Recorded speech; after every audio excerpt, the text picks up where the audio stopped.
Welcome to Kush News, the newscast of the African diaspora. I'm your anchor, Ochanda, daily bringing you the top stories from Africa and the Caribbean. Let's take a look at today's news on Tuesday, November 28th, 2023. We go to Sierra Leone, where members of the military have been under arrest. Attacks on the Sierra Leone's military barracks and prisons were part of what the government says were a failed coup attempt. The attackers attempted to overthrow the elected government of Sierra Leone, according to the Minister of Information. He also said that early morning attacks that took security forces and residents by surprise have now been calmed and quelled, and that 13 military officers are currently in custody and one other civilian. Coming months after Sierra Leone's President Julius Bio was elected for a second term in a disputed vote, a coup attempt in the West African nation further raised political tensions around the area. Residents in Freetown were awoken by sounds of heavy gunfire as gunmen broke into the key armory in the country's largest military barrack back on Sunday. The attackers, estimates are at about over dozens, also targeted two prisons in the city, including the central prison where most of more than 2,000 inmates were freed, according to the colonel, acting head of the correctional service. A civilian was also arrested in connection with the attacks.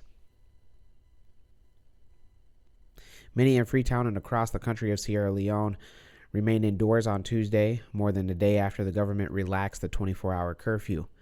There have been political tensions in the country since his President Bio's re-election. 2 months after he was re-elected, police say that they arrested several people, including a senior military officer planning to use protests to undermine peace. Those in Sierra Leone, let us know on if you are in Freetown, what you were up to during the attempted coup, as well as what you have been up to during the nationwide curfew. We want to hear directly from you. Let's go to the Caribbean and end it there. We look at a new report that warns Caribbean countries could lose land to rising sea levels.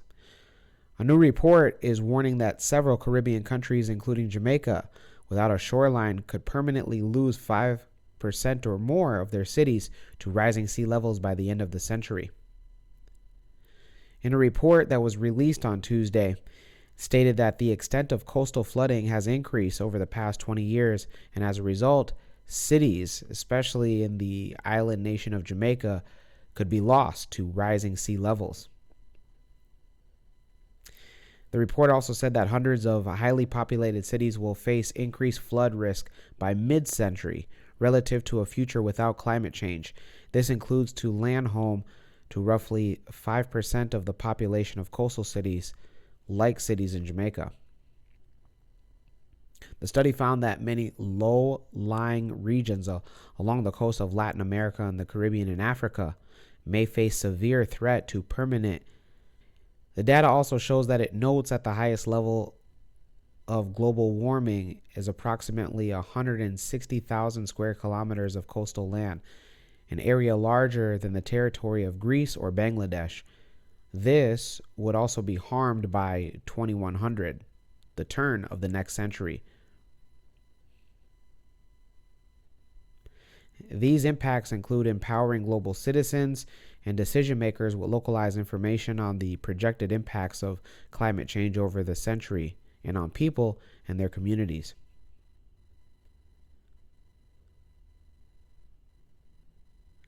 Those in the Caribbean, let us know on if you gotten a chance to see the international report.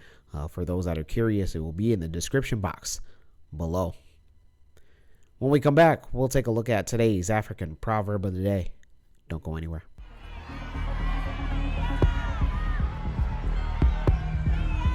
Colombia!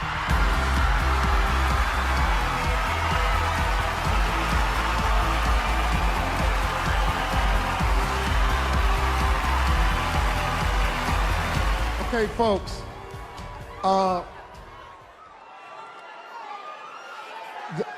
There's I have to apologize.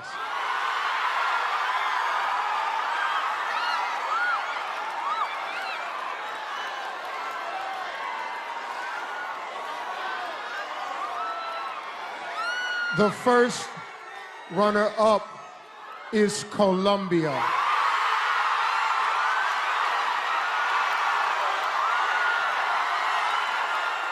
Miss Universe 2015 is Philippines.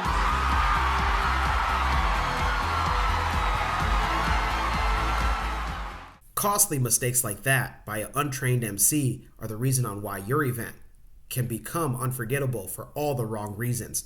When you book the #1 MC in the game, you get a professional with 15 years experience of making your event once in a lifetime. Book MC Cadero for your birthday, baby shower, wedding, and yeah, even beauty pageant. Once again, visit www.mccadero.com, the official website of the #1 MC in the game. Welcome back. Let's take a look at today's African proverb of the day. And it comes to us from no particular African nation and or ethnic group. And it reads, a stream cannot rise above its source. Once again, a stream cannot rise above its source. African proverb. Well, we all know that streams come from rivers. So was it saying that the stream can't be bigger than what it came from? So how would I interpret this? Is that because my dad's a big guy, big guy, both figure in the physical sense and also metaphorically, he's a big guy. And are they saying that I can't be bigger than him? Well, I beg to differ. No, I don't know. Let me know your interpretation of today's African proverb of the day, as well as your thoughts, views, questions, comments, and concerns on the top stories. Don't forget to hit that like button. Make it your best friend. For Kush News on Kush Convos TV, I'm Ochanda. We'll see you soon.